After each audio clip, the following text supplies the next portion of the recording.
Once upon a time, someone asked, "What's the meaning of life?" And instead of ignoring him like a normal person, humanity decided to spend the next few thousand years trying to answer it. That's how philosophy started. One bad conversation that got completely out of hand. See, most people go through life trying to end confusion. Philosophers, they turned it into a full-time job. They looked at the chaos of existence and said, "Interesting, let's build an entire field of study about that."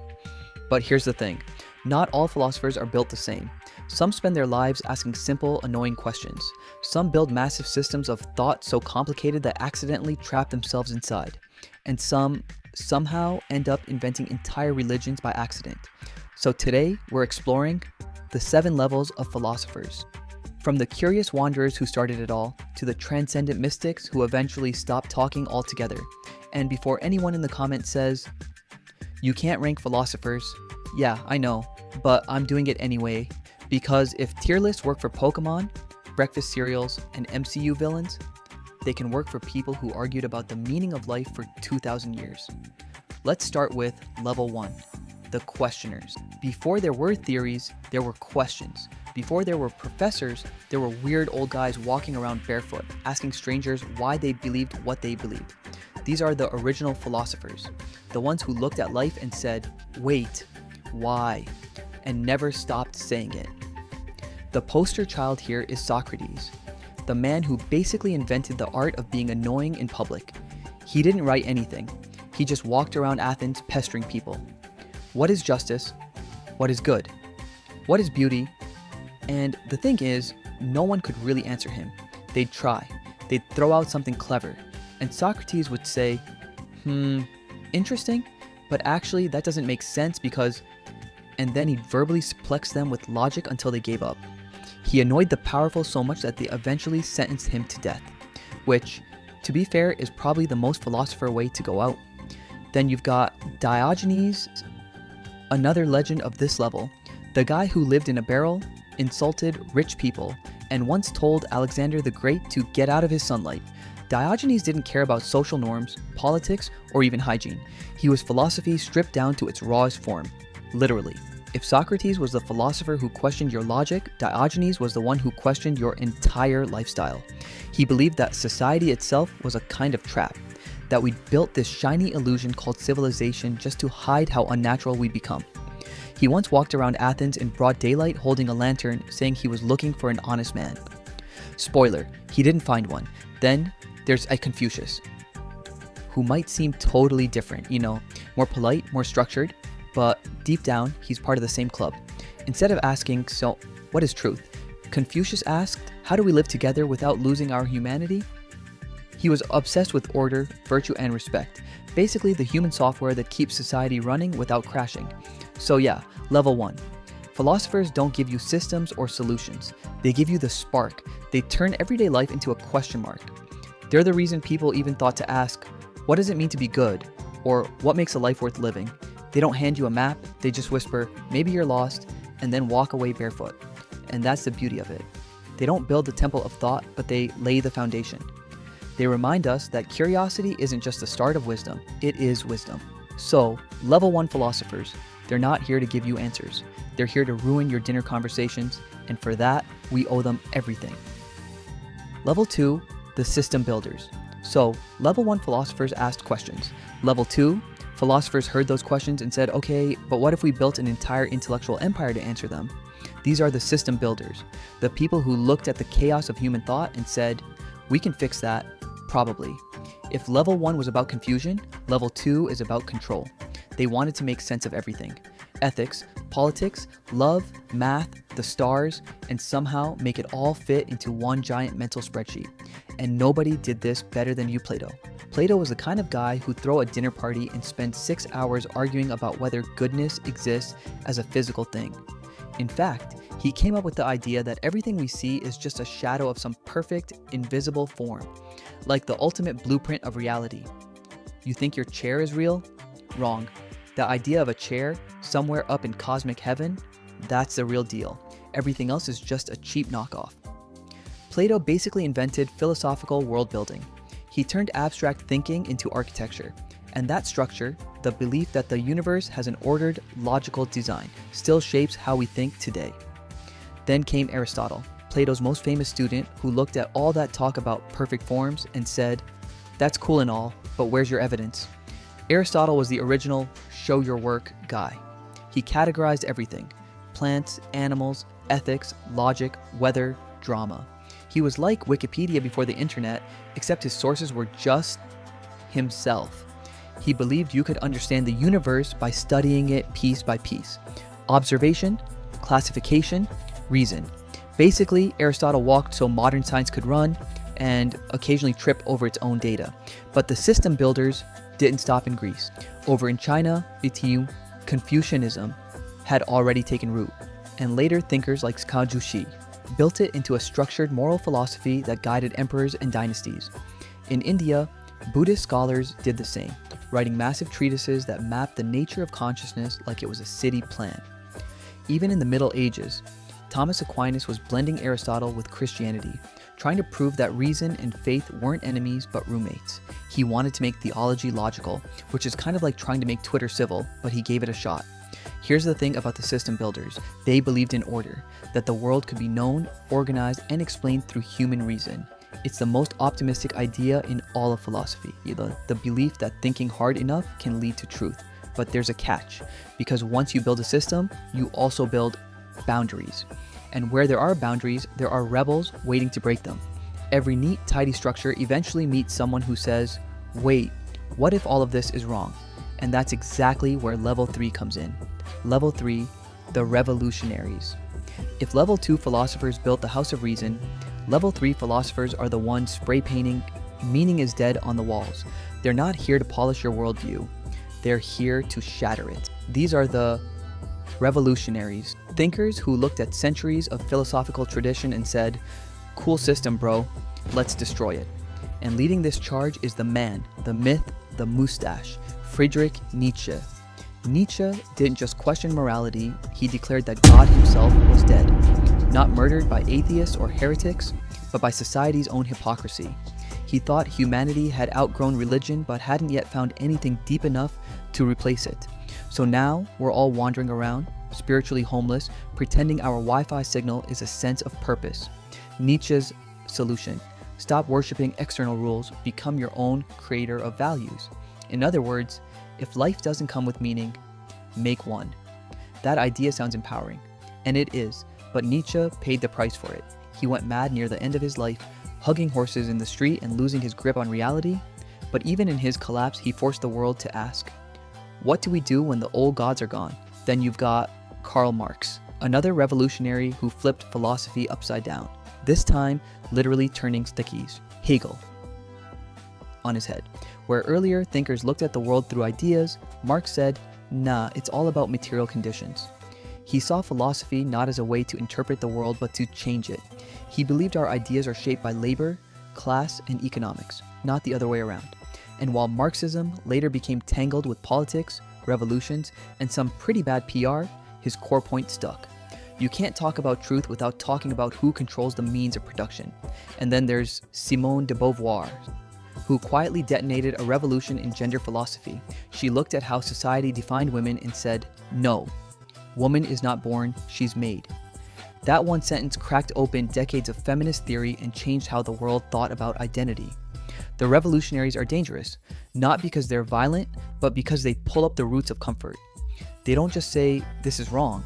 They say, this entire worldview is built on sand. They're the philosophical equivalent of wiping your computer's operating system and coding a new one from scratch. Risky? Yeah. But without them, we'd still be running moral Windows 95. Every revolution leaves wreckage, though. Nietzsche shattered morality, Marx shattered politics, de Beauvoir shattered gender, and what's left behind is a pile of intellectual rubble, and rubble attracts dreamers. The next level of philosophers aren't destroyers or builders. They're visionaries. They look at the chaos, the ruins of old ideas and say, okay, maybe there's a pattern here. They don't just want to rebel or organize, they want to understand. So next, we'll meet the dreamers, the ones who try to explain everything, reality, mind, and existence itself. Level 4, the dreamers. If the questioners were wanderers and the builders were architects, then the dreamers are city planners. They don't just build systems of thought, they imagine entire worlds running on their blueprints. And if you dare question their map, they'll just say, "You're still inside the system. You don't get it yet." Let's start with René Descartes, the man who basically said, "Okay, what if I doubt everything except the doubting itself?" That's a philosophical version of deleting your entire hard drive just to prove your computer exists. Descartes locked himself in a stove-heated room and came out with, "I think, therefore I am," which sounds profound, until you realize it's also the perfect slogan for a philosophy major with Wi-Fi and too much time. Then came Oxborough Spinoza, who looked at Descartes and said, "Cool idea, but let's make God everything." To Spinoza, God wasn't some bearded guy judging your choices, he was existence itself. Trees, stars, you, that weird sock you lost, all part of one infinite substance. It's the kind of idea that sounds poetic until you realize it's also the first metaphysical justification for being really, really chill. Einstein called himself a Spinozist, which makes sense. Relativity is basically Spinoza in physics form. And then there's Kant E.X., who decided to rebuild philosophy from the ground up like a guy trying to patch the universe with logic. His masterpiece, The Critique of Pure Reason, is basically, hey, maybe we can't know things as they are, only as they appear to us. Translation, reality has a privacy setting and humans don't have admin access.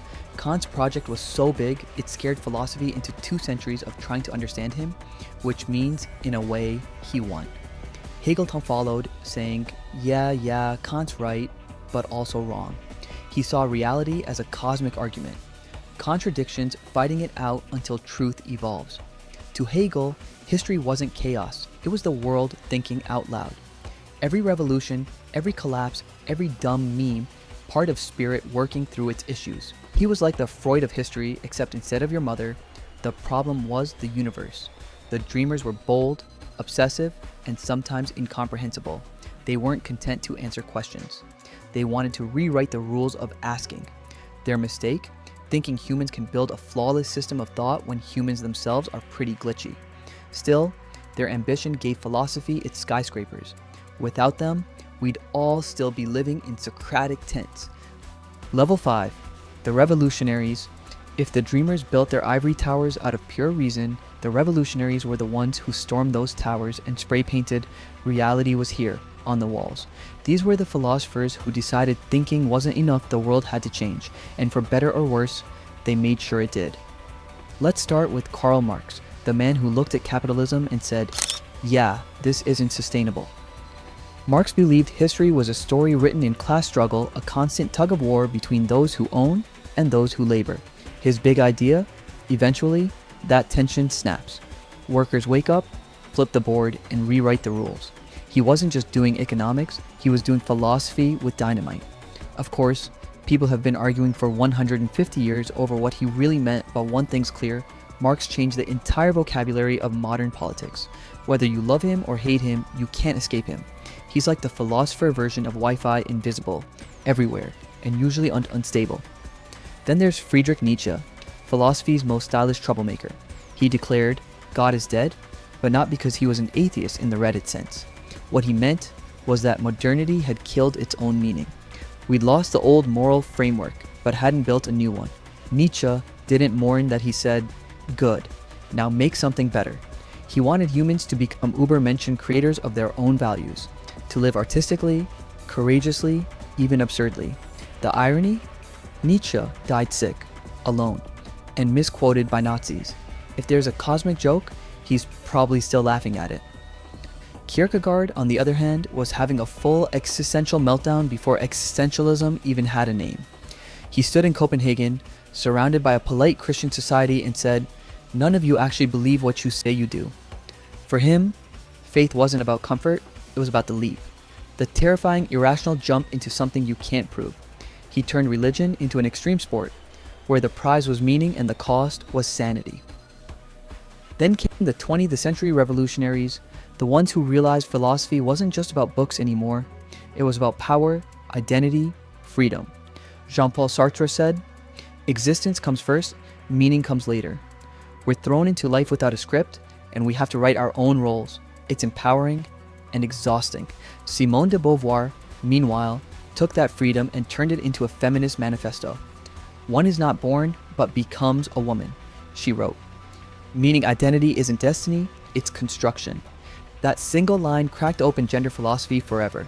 And finally, Michel Foucault, the man who turned philosophy into a detective story. He didn't ask, "What is truth?" He asked, "Who gets to decide what truth is?" Foucault saw power not just in government or kings, but in hospitals, schools, prisons, even language. Everywhere you think you're being taught, you're also being controlled. It's paranoid. It's brilliant. It's basically the foundation of modern cultural criticism and your friend's favorite justification for hating their boss. The revolutionaries didn't just critique systems, they burned them down, danced in the ashes, and dared you to build something better. They made philosophy dangerous again, and in doing so, they brought it out of the classroom and into the bloodstream of politics, culture, and art. Level 6, the healers. After centuries of philosophers tearing the world apart, debating, deconstructing, declaring the death of everything holy, someone had to come along and ask the obvious question. Okay, but how do we live with all that? Enter the healers.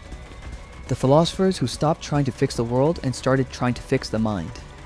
The healers don't care much about systems or revolutions.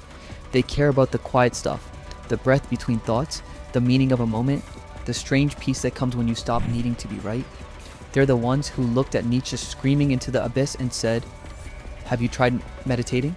One of the most recognizable is Alan Watts, the British philosopher who somehow managed to make Eastern mysticism sound like jazz. Watts didn't argue, he riffed. His whole message was that life isn't a problem to be solved, it's a dance to be enjoyed. You don't figure out the meaning of existence, you feel it. Like music. He took ideas from Zen Buddhism and Taoism and translated them into something the modern, caffeine-addicted Westerner could actually hear. And somehow, half a century later, he's become the background voice of every chill, lo-fi playlist on YouTube, which, let's be honest, is kind of perfect. Then there's Jiddu Krishnamurti, who spent most of his life telling people not to follow him. That was his entire philosophy. Truth isn't found through gurus, organizations, or ideologies. The moment you turn enlightenment into a brand, you've lost it. To Krishnamurti, thinking was the real trap. The more you try to understand yourself, the further you drift from actually being yourself. It's like chasing your reflection in water. The more you move, the blurrier it gets. And of course, there's Carl Jung, the psychologist who snuck into the Philosophers Club through the back door. Jung took Freud's idea of the unconscious and expanded it into an entire mythological landscape. Archetypes, the shadow, the collective unconscious. He saw the psyche as a living story, one that connects every individual to something ancient and vast. While Freud was busy explaining your mother issues, Jung was busy explaining your soul. The healers marked a shift, from philosophy as combat to philosophy as care. Instead of dismantling the world, they invited you to sit with it, breathe with it, maybe even forgive it. They blurred the line between spirituality and philosophy, not to escape reason, but to balance it. Because after all the revolutions, all the manifestos, all the manifest crises of meaning, someone had to pick up the pieces and remind humanity. You're not broken, you're just searching. The healers taught that maybe wisdom isn't found in proving, or arguing, or building. Maybe it's found in the simple act of seeing clearly. Level 7, the transcenders. At the top of the mountain, after all the arguing, building, doubting, revolting, and healing, something strange happens. The philosophers stop talking. They've spent lifetimes dissecting truth, reality, being, and morality, only to arrive at a silence that feels fuller than any theory ever did. These are the transcenders, the philosophers who outgrew philosophy itself. If the early thinkers searched for knowledge, the transcenders dissolve in it. They no longer chase meaning, they become it. And while that might sound poetic, it's also terrifying because to transcend philosophy means to leave behind the comfort of words, systems, and labels. It means accepting that reality is too vast to ever fit inside a book. One of the clearest examples is Lao Tzu, the ancient Chinese sage who wrote the Tao Te Ching, a text so simple it feels like it was written by someone who already understood everything and decided to summarize it for toddlers. The Tao that can be spoken is not the eternal Tao, he says, which is basically the world's most polite mic drop. The moment you try to explain truth, you've already lost it. The transcenders live in that space, the wordless, effortless knowing. You see glimpses of them in other corners too. In Buddha, who sought enlightenment not through logic but through letting go. In Rumi, who turned philosophy into poetry and said, "Out beyond ideas of wrongdoing and right doing, there is a field, I'll meet you there." Even in the West, in figures like Wittgenstein, who ended his Tractatus by saying, "Whereof one cannot speak, thereof one must be silent." After spending hundreds of pages trying to describe the limits of language, he closes by telling us to stop talking. It's the most philosophical act of non-philosophy ever written. The transcenders don't reject thought, they just know its limits. They stand at the edge of reason and wave back to the rest of us saying, "It's okay, you don't have to figure it all out." Their message isn't give up, it's wake up, to the idea that truth isn't hidden behind layers of theory, but shining right in front of you, in every ordinary thing. A breath, a sound, a moment. And maybe that's the real endpoint of philosophy, not knowing everything, but realizing you don't need to. Because at the end of all this, after Socrates and Kant, Marx and Nietzsche, Watts and Jung, the wisest thing left to say might just be nothing at all.